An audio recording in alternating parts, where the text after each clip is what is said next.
নমস্কার, আমি Saptarshi Bhattacharya, assistant commissioner of police, Bidhannagar detective department. আপনাদেরকে অবগতির জন্য জানাচ্ছি যে আপনারা জানেন ইতিপূর্বেই আমরা একটা স্পেশাল ড্রাইভ নিয়েছিলাম, যেখানে বিধাননগর পুলিশ কমিশনারেটের প্রত্যেকটি থানা এবং এসওজি সেলের যৌথ উদ্যোগে 1000-এরও বেশি মোবাইল ফোন যেগুলি হারিয়ে গিয়েছিল বিভিন্ন সময়, সেগুলি আমরা উদ্ধার করতে সমর্থ হই। এবং এবছর পুলিশ দিবসের দিন অর্থাৎ 1 সেপ্টেম্বর 2025 আমরা সেই হারিয়ে যাওয়া মোবাইল ফোনগুলি তাদের অ্যাকচুয়াল ওনারদের হাতে তুলে দিয়েছিলাম। আমাদের এই প্রয়াস কন্টিনিউড ছিল এবং 1 সেপ্টেম্বরের পর থেকে আজ অবধি আমরা সর্বমোট 516টি মোবাইল ফোন উদ্ধার করতে পেরেছি এবং তাদের অ্যাকচুয়াল ওনারদের কনসার্ন থানার মাধ্যমে ইনফর্ম করা হয়েছে।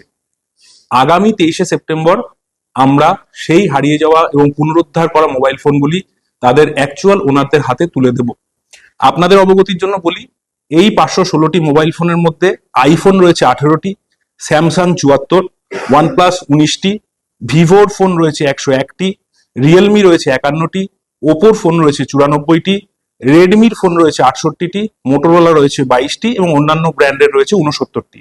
আমাদের এই প্রয়াস বা স্পেশাল ড্রাইভ কন্টিনিউড আছে। ভবিষ্যতে আমরা আবার পুনরায় আপনাদের সাথে এইভাবেই মিলিত হব, এই আশা রাখছি। নমস্কার।